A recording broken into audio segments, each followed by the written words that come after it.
अस्सलामुअलैकुम रहमतुल्लाह। Chemistry sciences में खुश आमदीद। हम डी ब्लॉक एलिमेंट्स की केमिस्ट्री के मुतालिक बात कर रहे हैं। ट्रांजिशन कम्प्लेक्सेस या कोऑर्डिनेशन कम्प्लेक्सेस इन कंपाउंड की केमिस्ट्री का एक अहम हिस्सा है। इन कम्प्लेक्सेस की स्ट्रक्चर को समझने के लिए वर्नर की थ्योरी को हम पिछली एक वीडियो में पढ़ चुके हैं। श्रोडिंगर के वेव मैकेनिकल मॉडल के बाद जहां पे नॉर्मल एलिमेंट्स के मॉलिक्यूल को समझने में बहुत ज़्यादा पेशरफ्त हुई, वहां पे इन कॉम्प्लेक्सेस को समझने के लिए भी कई एक मॉडल सामने आए। उनके अंदर एक का नाम है वीबीटी यानी कि वैलेंस बॉन्ड थ्योरी। इसके अलावा सीएफटी क्रिस्टल फील्ड थ्योरी और एमओटी यानी कि मॉलिक्यूलर ऑर्बिटल थ्योरी जैसे मॉडल भी सामने आए।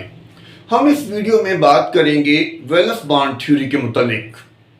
तो जैसा कि हम जानते हैं कि वैलेंस बॉन्ड थ्योरी को पॉलिंग और स्लेटर ने पेश किया था। पॉलिंग ने ही इस मॉडल को कॉम्प्लेक्सेस के स्ट्रक्चर को समझने के लिए अप्लाई किया। पॉलिंग के मुताबिक मेटल और लाइगेंड के दरमियान बनने वाला बॉन्ड कोऑर्डिनेशन कोवलेंट बॉन्ड होता है कि जिसमें लाइगेंड इलेक्ट्रॉन पेयर डोनेट करता है, जबकि मेटल एटम या आयन सिर्फ और सिर्फ उसको शेयर करने में इन्वॉल्व होता है। पहला जो पॉइंट हमने याद रखना है वो ये है कि मेटल और लाइगेंड के दरमियान बनने वाला बॉन्ड कोऑर्डिनेशन कोवलेंट बॉन्ड होगा।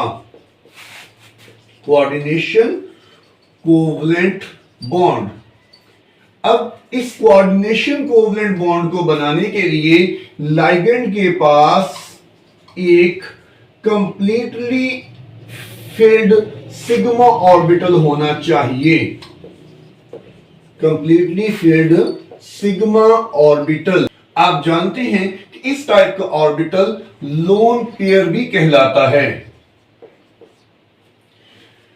इसके दूसरी तरफ जो मेटल एटम या आयन होगा उसके पास एम्प्टी ऑर्बिटल्स होने चाहिए, और ये जो एम्प्टी ऑर्बिटल्स हैं ये आमतौर पर sp या d ऑर्बिटल होते हैं। मेटल एटम इन ऑर्बिटल्स को इनकी ओरिजिनल फॉर्म के अंदर, शेप के अंदर बॉन्डिंग में इस्तेमाल नहीं करता, बल्कि ये जो एम्प्टी ऑर्बिटल हैं before bonding they undergo hybridisation. इनकी हाइब्रिडाइजेशन होती है और हाइब्रिडाइजेशन होने पर इनकी जो पर्टिकुलर ओरिएंटेशन होगी, ओरिएंटेशन ऑफ हाइब्रिड ऑर्बिटल्स, ये डिटरमाइन करेगी कि शेप ऑफ कॉम्प्लेक्स क्या है।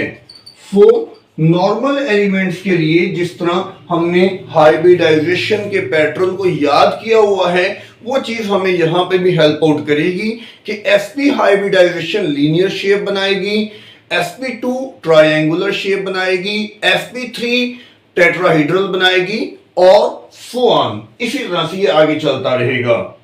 वीबीटी का एक आखिरी जो नुक्ता है यहां पे वो बहुत इंपॉर्टेंट है कि मेटल के वो इलेक्ट्रॉन जो बॉन्डिंग में पार्टिसिपेट नहीं करेंगे, ऑब्वियसली सारे के सारे ऑर्बिटल जो हैं वो एम्प्टी नहीं हो जाएंगे, कुछ ऑर्बिटल के अंदर इलेक्ट्रॉन प्रेजेंट होंगे, और वो इलेक्ट्रॉन जो कि बॉन्डिंग में पार्टिसिपेट नहीं कर रहे, मेटल के नॉन बॉन्डिंग इलेक्ट्रॉन्स,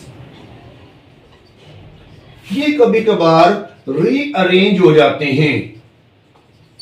रीअरेंजमेंट का जो प्रोसेस है वो वीबीटी के अंदर बहुत हद तक गैर वाज़ेह है, और यही वजह है कि इस थ्योरी के एप्लीकेशंस आने वाली थ्योरी की निस्बत कम है। कॉम्प्लेक्स का स्ट्रक्चर हाइब्रिडाइजेशन पर डिपेंड करता है, और हाइब्रिडाइजेशन वो डिपेंड करती है नंबर ऑफ बॉन्डेड एटम्स पर। कितने बॉन्ड बन रहे हैं ट्रांजिशन केमिस्ट्री के अंदर, ट्रांजिशन कंपाउंड की केमिस्ट्री के अंदर, हम इसको कहते हैं कोऑर्डिनेशन नंबर। यानी कि किसी भी कॉम्प्लेक्स का स्ट्रक्चर जो है वो कोऑर्डिनेशन नंबर पर डिपेंड करेगा। हम यहाँ पे बीबीटी के मॉडल को पूरी तरह से समझने के लिए कोऑर्डिनेशन नंबर 4 और कोऑर्डिनेशन नंबर 6 के मॉलिक्यूल्स को हल करेंगे। शुरू करते हैं कोऑर्डिनेशन नंबर 4 से। तो कोऑर्डिनेशन नंबर 4 का मतलब ये है कि मेटल एटम के साथ 4 लाइगेंड या 4 लोन पेयर जो हैं वो बॉन्ड कर रहे हैं। कोऑर्डिनेशन नंबर 4 के अंदर हमें 2 तरह के कॉम्प्लेक्सेस नजर आते हैं। एक स्क्वायर प्लेनर और दूसरे टेट्राहीड्रल। अब ये दोनों तरह के कॉम्प्लेक्सेस कैसे बनते हैं, तो इसके हवाले से हमारे पास कुछ एग्जांपल्स हैं। शुरू करते हैं स्क्वायर प्लेनर से, और इसमें हमारे पास जो एग्जांपल है वो है टेट्रासियानो निकल 2। तो कॉम्प्लेक्सेस को नाम देना हमने पिछली एक वीडियो में सीख लिया है, तो अब ये हमारे लिए मुश्किल नहीं होना चाहिए। तो ट्राई करते हैं कि ये किस तरह से बनता है। तो निकल एटॉमिक नंबर 28, इसके सिर्फ और सिर्फ हम वैलेंस ऑर्बिटल्स को लिखेंगे ताकि हमारे लिए उसकी बॉन्डिंग को समझने में आसानी हो। तो आर्गन एज सच लिख दिया जाएगा, उसमें हमें इलेक्ट्रॉन को रिप्रेजेंट करने की अलग अलग दिखाने की जरूरत नहीं है। उसके बाद हमारे पास है 4D और 4S, 3D, उसके 5 ऑर्बिटल्स होते हैं, और उसके बाद ऑब्वियसली 4P भी प्रेजेंट होता है। एम्प्टी है वो एक अलग बात है। तो नोट करें कि ये जो हमारे पास है ये है 4S, और ये जो ऑर्बिटल्स हैं ये 3D हैं, और ये जो है ये हमारे पास है 4P। नो 18 के बाद इलेक्ट्रॉन की अरेंजमेंट किस तरह से है? 1 2 3 4 5 6 7 8 9 और 10। 18 और 10 28, आर्गन के 18 और 10 इलेक्ट्रॉन तो टोटल 28 बन जाएंगे। नाउ ये देखें कि यहां निकल का ऑक्सीडेशन नंबर वो +2 बनता है। अगर इसको निकालने में मुश्किल आए तो मैं दोबारा एक दफा रिपीट कर देता हूं कि निकल का ऑक्सीडेशन नंबर आपने निकालना है, तो निकल ऑक्सीडेशन नंबर प्लस साइनाइड का ऑक्सीडेशन नंबर -1 होता है, चार्ज -1 होता है, तो टोटल चार्ज जो है वो -2 बन रहा है। तो इसको अगर आप सॉल्व कर लें तो ये आपके लिए आसान हो जाएगा। -4 = -2, ये -4 जाके +4 बन जाएगा। तो ये आ जाएगा निकल का ऑक्सीडेशन नंबर -2 + 4, और निकल का ऑक्सीडेशन नंबर है +2। तो निकल का ऑक्सीडेशन नंबर +2 है, और +2 का क्या मतलब है ये नोट करें। ये हमारे पास +2 है, और हम जानते हैं कि जब +2 है तो फिर जो वैलेंस ऑर्बिटल है वो है 4s, यहां से इलेक्ट्रॉन निकलेंगे। तो ये इसकी तरतीब है जो हमारे सामने आ जाती है निकल आयन की, जिसने यहां बॉन्डिंग में पार्टिसिपेट करना है। अब जैसा कि बताया गया कि स्क्वायर प्लेनर शेप बनानी है, तो याद रखें कि स्क्वायर प्लेनर शेप बनाने के लिए हमने sp2 हाइब्रिडाइजेशन करनी है, और इसके लिए हमें एक d ऑर्बिटल चाहिए, एक s और 2 p ऑर्बिटल चाहिए। नोट करें कि हमारे पास s ऑर्बिटल अवेलेबल है और p 3 ऑर्बिटल अवेलेबल है। तो देखने में ये होगा कि हम ये सोचेंगे कि ये टेट्राहीड्रल है, लेकिन नहीं, ये पॉइंट इंपॉर्टेंट है कि मेटल के वो इलेक्ट्रॉन जो कि बॉन्ड नहीं कर रहे वो रीअरेंज हो जाते हैं, और ये डिपेंड करता है मेटल आयन के ऊपर और लाइगेंड के ऊपर। इसके मुताबिक जो वजाहत मिलेगी वो हमें क्रिस्टल फील्ड थ्योरी में मिलेगी कि कब कोई एटम जो है, मेटल एटम जो है, वो अपने इलेक्ट्रॉन को रीअरेंज करता है। वीबीटी इसकी वजाहत देने में नाकाम है। तो यहां असल में क्या हो रहा है कि जो CN है, साइनाइड है, वो यहां रीअरेंजमेंट करवा रहा है। और साइनाइड जब यहां पे रीअरेंजमेंट करवाएगा तो वो रीअरेंजमेंट किस तरह से है, नोट करें। मैं उसी तरह से दोबारा से इन ऑर्बिटल्स को ड्रा कर रहा हूं। और ये हमारे पास 4s, ये हमारे पास 5 जो ऑर्बिटल हैं ये 3d हैं, और ये 3 ऑर्बिटल हमारे पास 4p हैं। तो अब निकल के ऊपर साइनाइड का अटैक होने वाला है, और साइनाइड का अटैक होने की वजह से इसके अंदर रीअरेंजमेंट हुई है, रीअरेंजमेंट। और वो रीअरेंजमेंट, उसका नतीजा क्या निकलतेगा कि ये इलेक्ट्रॉन यहां से यहां पे आ जाएगा। सो यहां पे तरतीब जो बन जाएगी वो कुछ इस तरह से बन जाएगी। अब आप नोट करें कि s ऑर्बिटल अवेलेबल है, एक d ऑर्बिटल भी अवेलेबल हो गया, और 3 p ऑर्बिटल अवेलेबल है, जिनमें से 2 जो हैं वो बॉन्डिंग में यूज हो सकते हैं। तो यहां पे अब dsp2 हाइब्रिडाइजेशन होगी, और dsp2 हाइब्रिडाइजेशन के नतीजे में हमारे पास 4 dsp2 हाइब्रिड ऑर्बिटल्स बनेंगे, जिनमें से एक जो है ये वाला ऑर्बिटल पार्टिसिपेट करेगा, एक ये पार्टिसिपेट करेगा, और 2 ये वाले पार्टिसिपेट करेंगे। सो ये सारे के सारे dsp2 हाइब्रिड ऑर्बिटल्स होंगे। और उसके नतीजे में यहां पे हर ऑर्बिटल के साथ साइनाइड अपने इलेक्ट्रॉन पेयर को शेयर करेगा, जिसके नतीजे में यहां कॉम्प्लेक्स बनेगा, और ये कॉम्प्लेक्स बनेगा in the form of square planar. ये स्क्वायर प्लेनर कॉम्प्लेक्स जो है वो इस तरह से बन जाएगा। एक और एग्जांपल इस हवाले से सॉल्व करते हैं, और ये एग्जांपल है टेट्रा क्लोरो प्लाटिनम 2। तो नोट करें कि ये इसका फॉर्मूला है, और इसमें प्लाटिनम का एटॉमिक नंबर हमें याद होना चाहिए 78, और कॉन्फ़िगरेशन भी ऑब्वियसली याद होनी चाहिए। ज़ीनॉन 54 इलेक्ट्रॉन अरेंज्ड है इसमें।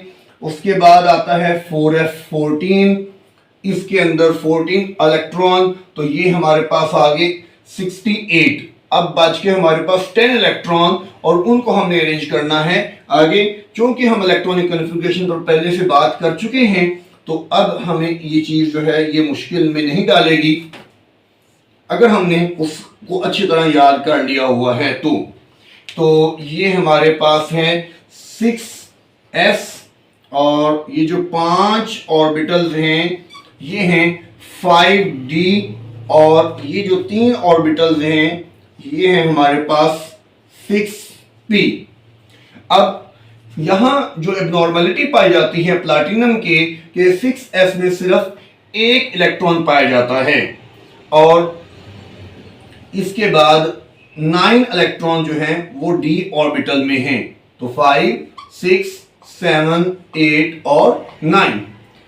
अब जब हमने इसको +2 फॉर्म में लेके जाना है तो एक इलेक्ट्रॉन यहां से गायब करेंगे और एक इलेक्ट्रॉन यहां से गायब होगा। तो इस तरह ये 2 इलेक्ट्रॉन निकल जाएंगे। नाउ चूंकि हमने स्क्वायर प्लेनर बनाना है तो अगेन हम देखते हैं कि हमें यहां पे जो हाइब्रिडाइजेशन करनी है वो हमने करनी है dsp2, और dsp2 हाइब्रिडाइजेशन करने के लिए आप समझ गए होंगे कि यहां पे भी हमें रीअरेंजमेंट रिक्वायर्ड है।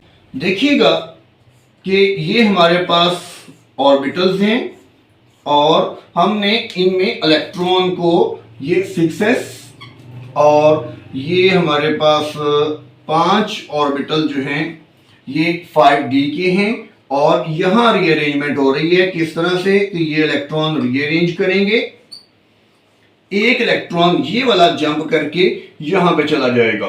नॉर्मली क्लोराइड जो है ये रीअरेंजमेंट के लिए नहीं जाना जाता, लेकिन प्लाटिनम की यहां पे नेचर है कि प्लाटिनम क्लोराइड की मौजूदगी में रीअरेंज होता है। तो CFT इन क्वेश्चंस का हमें डिटेल्ड आंसर देगी। तो अच्छा, यहाँ पे एक ऑर्बिटल कम है, ये हम मुकम्मल कर लेते हैं। तो ये हो गए हमारे पास 6p। अब DsP2 हाइब्रिडाइजेशन, एक S, एक D और 2p। तो इस तरह से ये हाइब्रिडाइजेशन होगी और यहां इक्वल एनर्जी वाले 4 हाइब्रिड ऑर्बिटल अवेलेबल होंगे। हर एक के साथ क्लोराइड जो है वो बॉन्ड करेगा बाय इट्स लोन पेयर। तो क्लोराइड अपने अपने लोन पेयर के साथ यहां पे इलेक्ट्रॉन शेयर करेगा और कोऑर्डिनेट कोवेलेंट बॉन्ड को मुकम्मल करेगा। और ये है स्ट्रक्चर प्लैटिनम क्लोराइड का, इनफैक्ट टेट्राक्लोरो प्लैटिनेट 2 का। नेक्स्ट हम बात कर रहे हैं टेट्राहेड्रल कॉम्प्लेक्सेस के बारे में, और इसमें हमारे पास एग्जांपल है टेट्राक्लोरो निकलेट 2। तो जैसा कि अभी हमने देखा कि क्लोराइड के बारे में कि वो रीअरेंजमेंट करता है, तो नोट करिएगा यहां पे वो रीअरेंजमेंट नहीं करेगा। तो निकल को उसी तरह से स्टार्ट लेते हैं हम। इलेक्ट्रॉनिक कॉन्फ़िगरेशन 28, हमारे पास 18 इलेक्ट्रॉन ऑर्गन के पैटर्न पर हैं, और उसके बाद ये हमारे पास वैलेंस ऑर्बिटल हैं जिनमें हमारे पास है 4s, 3d और 4p। 4s, 3d और ये है 4p। तो इलेक्ट्रॉन की अरेंजमेंट देखें, 1 2 3 4 5 6 7 8 9 और 10। 18 और 10 28 पूरे हो गए। अब हमने अगेन देखें, क्लोराइड 4 है, ऊपर चार्ज -2 है, दैट मीन के निकल यहाँ पे +2 की फॉर्म में प्रेजेंट है। तो +2 का मतलब है कि ये इलेक्ट्रॉन यहाँ पे मौजूद नहीं होंगे। अब ये है टेट्राहेड्रल कॉम्प्लेक्स, और टेट्राहेड्रल कॉम्प्लेक्स के लिए याद रखें हाइब्रिडाइजेशन बनानी है sp3 हाइब्रिडाइजेशन बनानी है, और ये पहले ही अवेलेबल है। एक S अवेलेबल है और 3 P अवेलेबल है। सो नीड ऑफ रीअरेंजमेंट आप इस चीज से गेस कर सकते हैं कि अगर हमें ये याद हो कि शेप क्या बनानी है, हाइब्रिडाइजेशन क्या करनी है, तो हम ये अच्छी तरह समझ लेंगे कि रीअरेंजमेंट करनी है या कि नहीं करनी। एम्प्टी ऑर्बिटल्स जो कि हमें रिक्वायर्ड है वो अवेलेबल है, तो रीअरेंजमेंट करने की कोई जरूरत नहीं है। और अगर एम्प्टी ऑर्बिटल हमारी रिक्वायरमेंट के अकॉर्डिंगली अवेलेबल नहीं है, तो फिर हम रीअरेंजमेंट करेंगे। तो यहां कोई रीअरेंजमेंट हमें रिक्वायर नहीं है, लिहाजा sp3 हाइब्रिडाइजेशन होगी और हमारे पास 4 इक्वल एनर्जी वाले ऑर्बिटल्स जो हैं वो अवेलेबल हो जाएंगे। s और p ऑर्बिटल की मिक्सिंग की वजह से यहां sp3 हाइब्रिड ऑर्बिटल अवेलेबल होंगे, और हर एक के साथ जो है वो क्लोराइड अपने इलेक्ट्रॉन पेयर को शेयर करके कोऑर्डिनेट कोवेलेंट बॉन्ड को मुकम्मल करेगा। तो इस तरह से ये टेट्राक्लोरो निकलेट 2 का टेट्राहेड्रल कॉम्प्लेक्स बनेगा। स्क्वायर प्लेनर और टेट्राहेड्रल में फर्क सिर्फ शेप का है, नोट करें। फॉर स्क्वायर प्लेनर ये अरेंजमेंट एग्जिस्ट करती है, जबकि फॉर टेट्राहेड्रल कुछ इस टाइप की अरेंजमेंट एग्जिस्ट करती है। स्क्वायर प्लेनर के अंदर एंगल जो है वो 90 डिग्री का होता है, जबकि टेट्राहेड्रल अरेंजमेंट के अंदर एंगल जो है वो 109.5 डिग्री का होता है। एक और एग्जांपल इसमें देखते हैं, और वो एग्जांपल है हमारे पास टेट्राअमाइन क्यूप्रेट 1 की। टेट्राअमाइन क्यूप्रेट 1, तो यहां कॉपर की बात हो रही है, और कॉपर यहां पे फॉर्म +1 की फॉर्म में प्रेजेंट है। जैसा कि आप जानते हैं कि अमाइन एक न्यूट्रल लिगेंड है, सो इसका कोई चार्ज नहीं होता, तो ये प्लस चार्ज जो है ये कॉपर का चार्ज है। तो कॉपर की इलेक्ट्रॉनिक कॉन्फ़िगरेशन एटॉमिक नंबर 29, इसके अंदर जो एबनॉर्मलिटी है उसे याद रखिएगा, ये 4s 3d और 4p। इलेक्ट्रॉन को अरेंज करते हैं 4s 3d और 4p। आर्गन की तरह पे जो उसका कोर है उसको आप यहां पे बेशक छोड़ दें, तो नोट करिएगा यहां एक इलेक्ट्रॉन होता है कॉपर में और डी में जो है वो 10 इलेक्ट्रॉन्स होते हैं। ओके, तो डी जो है वो हमारे पास एम्प्टी है। नाउ हमें +1 रिक्वायर्ड है, तो +1 का मतलब है कि एस में अब कोई इलेक्ट्रॉन अवेलेबल नहीं होगा। तो यहां देखें कि sp3 हाइब्रिडाइजेशन टेट्राहेड्रल शेप बनानी है, sp3 हाइब्रिडाइजेशन करनी है, s भी अवेलेबल है और p भी अवेलेबल है, so there is no need of rearrangement. हालांकि आप देखेंगे कि अमोनिया जो है ये रीअरेंजमेंट करवाएगा, ये आमतौर पर कॉम्प्लेक्सेस के अंदर इलेक्ट्रॉन्स को रीअरेंज करवाने में अपना किरदार अदा करता है। तो ये जो प्रॉब्लम्स हैं ये वीबीटी के अंदर आपको जगह जगह पे नजर आएंगी और इसका सलूशन यही है कि आप शेप को जहन में रखें, शेप को याद रखें और शेप के अकॉर्डिंगली जब आपको हाइब्रिडाइजेशन का पता है तो कॉन्फ़िगरेशन करते हुए एम्प्टी ऑर्बिटल से आपको पता लग जाएगा कि क्या रीअरेंजमेंट करवानी है या रीअरेंजमेंट करवाने की जरूरत नहीं है।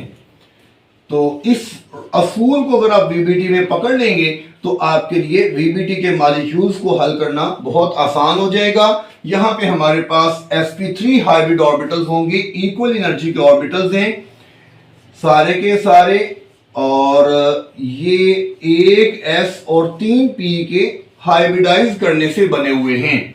हर एक के साथ जो है वो अमोनिया का मॉलिक्यूल अपना लोन पेयर शेयर करेगा, जिसके नतीजे में कोऑर्डिनेट कोवलेंट बॉन्ड मुकम्मल होगा और ये है टेट्रा अमाइन कॉपर का स्ट्रक्चर। कोऑर्डिनेशन नंबर 4 के कॉम्प्लेक्सेस को हल करने के बाद अब हम कोऑर्डिनेशन नंबर 6 के कॉम्प्लेक्सेस को हल करते हैं। तो कोऑर्डिनेशन नंबर 6 के अंदर हमारे पास 6 लाइगेंड्स होंगे जो कि मेटल एटम या आयन के साथ बाइंड करने वाले हैं। इसमें तमाम कॉम्प्लेक्सेस का स्ट्रक्चर जो है वो ऑक्टाहेड्रल होता है, लेकिन बॉन्डिंग के पैटर्न के हवाले से इसके अंदर भी दो टाइप देखने में आती हैं।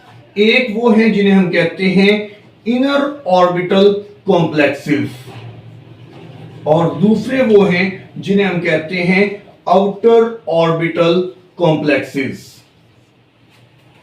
इनर ऑर्बिटल में हम जो पहली एग्जांपल सॉल्व करने जा रहे हैं ये है हेक्सासियानोफिलेट 2।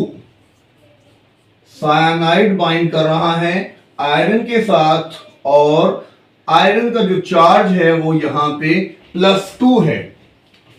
ओवरऑल चार्ज -4 ये बताता है कि आयरन का चार्ज यहां पे +2 है।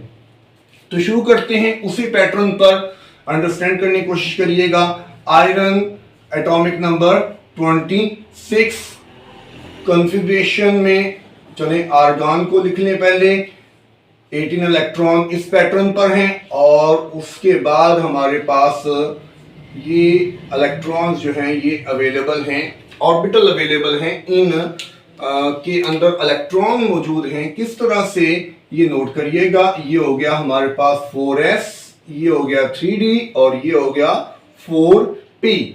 सो 6 इलेक्ट्रॉन्स d में अवेलेबल हैं और वो इस पैटर्न पर हैं। नाउ ये है inner orbital complex. Inner orbital complex का मतलब ये है कि जो n-1d है ये यूज होगा और आउटर ऑर्बिटल कॉम्प्लेक्स में हम ये देखेंगे कि nd इस्तेमाल होगा, यानी जो d जो है वो वैलेंस शेल से अंदर वाले शेल में अवेलेबल है, अगर वो यूज हो तो उसे हम कहेंगे इनर ऑर्बिटल कॉम्प्लेक्स। और अगर वैलेंस शेल वाला डी जो है वो बॉन्डिंग में पार्टिसिपेट कर जाए तो उसे हम कहेंगे आउटर ऑर्बिटल कॉम्प्लेक्स। तो इनर का मतलब ये है कि इसी ऑर्बिटल ने बॉन्डिंग में पार्टिसिपेट करना है। वैलेंस शेल नंबर है यहां पे 4 और ये डी वाला जो है ये वैलेंस शेल से इनर अवेलेबल है, वैलेंस शेल से अंदर वाले शेल में अवेलेबल है। सो इसीलिए हमने इसको नाम दिया है इनर ऑर्बिटल कॉम्प्लेक्स। अच्छा, यहां पे +2 स्टेट हमने बनानी है और +2 स्टेट का वाज़ेह मतलब है कि ये इलेक्ट्रॉन यहां से हमें रिमूव करने हैं। नाउ क्योंकि इनर ऑर्बिटल कॉम्प्लेक्स है, अंदर वाला जो डी ऑर्बिटल है उसमें बॉन्डिंग में पार्टिसिपेट करना है, तो अब समझ गए होंगे कि यहां हमें रीअरेंजमेंट रिक्वायर्ड है, क्योंकि डी ऑर्बिटल जिसको हमने बॉन्डिंग में पार्टिसिपेट करवाना है वो फ्रीली अवेलेबल नहीं है। तो साइनाइड के बारे में हम पहले भी देख चुके हैं कि वो रीअरेंजमेंट करवाएगा और यहां पे भी वो रीअरेंजमेंट करवाता है। किस तरह से, नोट करिएगा, Fe+2 सिर्फ वैलेंस ऑर्बिटल को ही रिप्रेजेंट कर लें। तो आगे चलते हैं, देखते हैं कि रीअरेंजमेंट कैसे हो रही है। ये है 4s, यहां से इलेक्ट्रॉन यहां पे और यहां से इलेक्ट्रॉन यहां पे, तो ये रीअरेंजमेंट हो जाएगी हमारे पास 3d और ये है 4p। नोट करें, s अवेलेबल हो गया, d के 2 अवेलेबल हो गए और p के 3 अवेलेबल हो गए। सो इनर ऑर्बिटल कॉम्प्लेक्सेस के अंदर हाइब्रिडाइजेशन की टाइप जो है वो कहलाएगी D2sp3। डी को पहले लिखने का मतलब यह है कि अंदर वाला डी जो वैलेंस शेल से इनर शेल वाला डी है वो बॉन्डिंग में पार्टिसिपेट कर रहा है। तो इस तरह हमारे पास जो है ये 6 hybrid orbital with equal energy मौजूद होंगे और हर एक ऑर्बिटल जो है वो यहां पे वो D2sp3 हाइब्रिड ऑर्बिटल है। अब साइनाइड जो है वो इनके साथ बॉन्ड करेगा और अपना लोन पेयर जो है वो हर एक के साथ शेयर करेगा for the coordination covalent bond. तो इस तरह से ये इनर ऑर्बिटल कॉम्प्लेक्स जो है ये मुकम्मल होता है। इसकी रिप्रेजेंटेशन जो है वो ऑक्टाहेड्रल होगी और उसको आप कैसे रिप्रेजेंट करेंगे, Fe ये स्क्वायर बना लेंगे और स्क्वायर बनाने के बाद ये उसके अप और डाउन, ठीक है, नोट करें ये फॉर्म है। दरमियान में मेटल एटम मौजूद है, उसके एक कोने पर एक लाइगेंड, दूसरा लाइगेंड, तीसरा और चौथा, ये स्क्वायर बन जाएगा और एक यहां पे तो ये एक पिरामिड टाइप चीज बन जाएगी और एक यहां पे। सो ये ऑक्टाहेड्रल शेप होती है जो कि यहां पे हमें देखने में नजर आती है।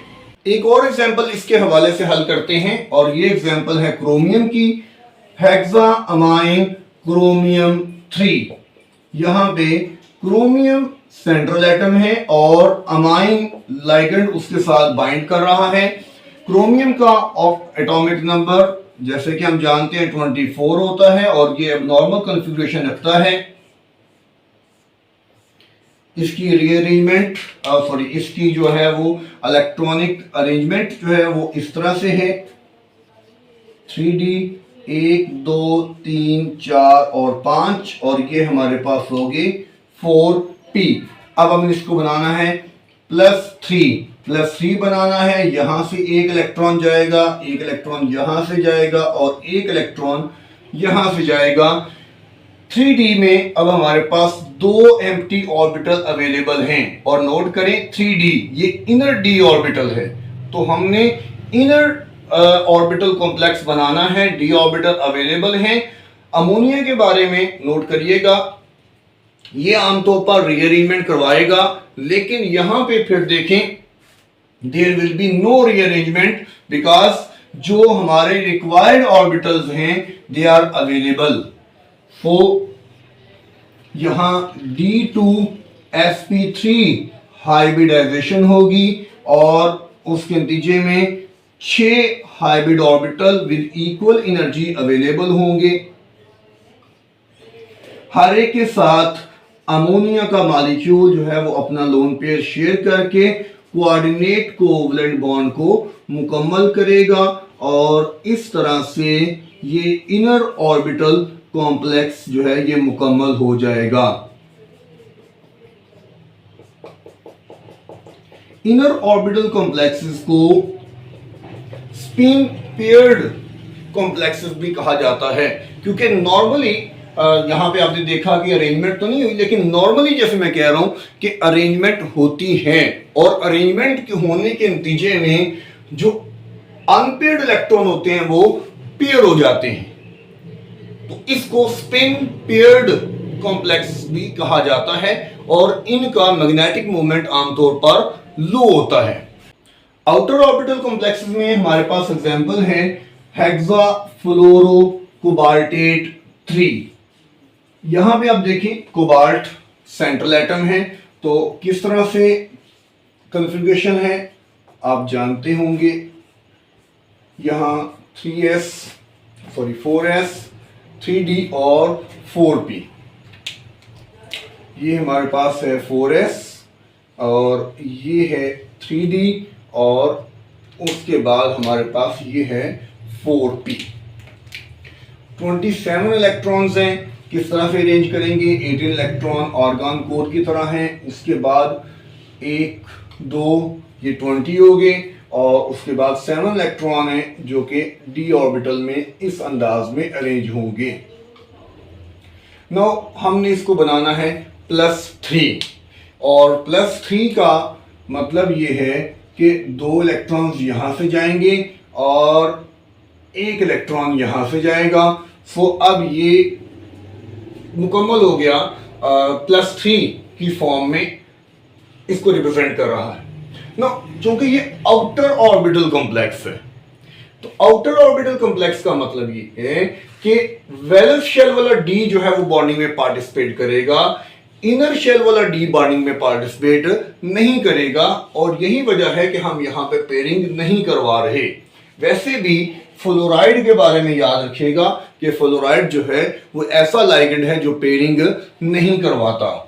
सो यहां पे हमें 2 ऑर्बिटल और एक्सटेंड करने पड़ेंगे और ये जो 2 ऑर्बिटल हैं ये 4d के ऑर्बिटल्स हैं, 4d के ऑर्बिटल्स हैं, ये यहां पे हमें एक्सटेंड करने पड़ेंगे। 4s बॉन्डिंग में पार्टिसिपेट करेगा, 4p करेगा और 4d करेगा। तो वैलेंस शेल वाला d ऑर्बिटल बॉन्डिंग में पार्टिसिपेट कर रहा है, दैट इज व्हाई इसको हम कहते हैं आउटर ऑर्बिटल कॉम्प्लेक्स। तो यहां पेयरिंग का कोई कॉन्सेप्ट नहीं है। पेयरिंग अगर होती है तो आमतौर पर इनर ऑर्बिटल होता है और पेयरिंग नहीं होती तो आउटर ऑर्बिटल एग्जिस्ट करता है। तो इसको हम रिप्रेजेंट कैसे करते हैं, इसको हम हाइब्रिडाइजेशन में इस फॉर्म में रिप्रेजेंट करते हैं sp3d2 के d बाहर वाला पार्टिसिपेट कर रहा है तो d2 लिखा जाएगा, बाहर की तरफ बाद की तरफ लिखा जाएगा और यहां जब हाइब्रिडाइजेशन होगी 6 हाइब्रिड ऑर्बिटल अवेलेबल होंगे और हर एक के साथ जो है वो फ्लोराइड अपने इलेक्ट्रॉन पेयर को शेयर करने जा रहा है और कोऑर्डिनेट कोवलेंट बॉन्ड मुकम्मल करेगा। सो शेप पर आमतौर पर इसमें कोई फर्क नजर नहीं आता, लेकिन प्रॉपर्टीज जरूर अफेक्टेड होती हैं। जैसे कि आप देखें यहां पे अनपेयर्ड इलेक्ट्रॉन अवेलेबल है तो इसको हम कहते हैं spin free complex. Spin free complex के इसमें स्पिन ज्यादा होती है, जो अनपेयर्ड इलेक्ट्रॉन होते हैं वो ज्यादा होते हैं, यही वजह है कि इनका मैग्नेटिक मोमेंट भी ज्यादा होता है। तो मैग्नेटिक प्रॉपर्टी से किसी हद तक ये अंदाजा हो जाएगा कि ये इनर ऑर्बिटल है या के आउटर ऑर्बिटल कॉम्प्लेक्स है। तो ये है हमारे पास हेक्सा फ्लोरो कोबाल्टेट 3 का स्ट्रक्चर। एक और एग्जांपल लेते हैं और वो एग्जांपल है हमारे पास हेक्सा एक्वा मैंगनीज 2। तो water as a ligand use होता है, इसके पास चूंकि लोन पेयर तो अवेलेबल होता है तो यहां पे मैंगनीज सेंट्रल एटम है। तो नोट करिएगा manganese atomic number 25 valence shell arrangement note करिएगा।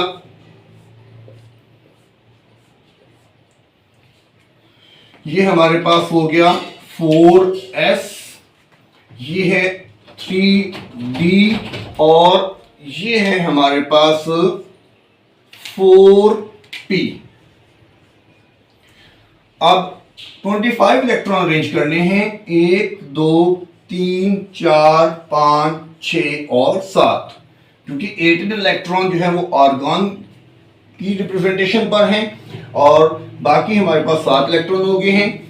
तो +2 इसको ऑक्सीडेशन नंबर है इसमें, जो कि ये आपको नजर आ रहा है, because water is a neutral molecule, तो ये यहां से गायब हो जाएंगे। अब आउटर ऑर्बिटल बनाना है, और वाटर के बारे में वैसे भी याद रखिएगा कि वाटर जो है वो ऐसा लाइगेंड है जो कि रीअरेंजमेंट नहीं करवाता। सो यहां पे ये एस अवेलेबल है, इनमें से कोई डी ऑर्बिटल बॉन्डिंग में पार्टिसिपेट नहीं करेगा। डी ऑर्बिटल को लाने के लिए हमें वैलेंस शेल वाला डी ऑर्बिटल यूज करना पड़ेगा, और वो है 4d ऑर्बिटल। तो अब इस तरह से नोट करें कि ये हमारे पास 4s अवेलेबल हो गया, ये 4p के 3 ऑर्बिटल और 4d के 2 ऑर्बिटल अवेलेबल हो गए। सो हाइब्रिडाइजेशन जो बन गई वो हमारे पास आ गई sp3d2 हाइब्रिडाइजेशन। और ये हमें इस शक्ल में नजर आएंगे कि सेम एनर्जी लेवल पर हम इनको ड्रॉ करते हैं।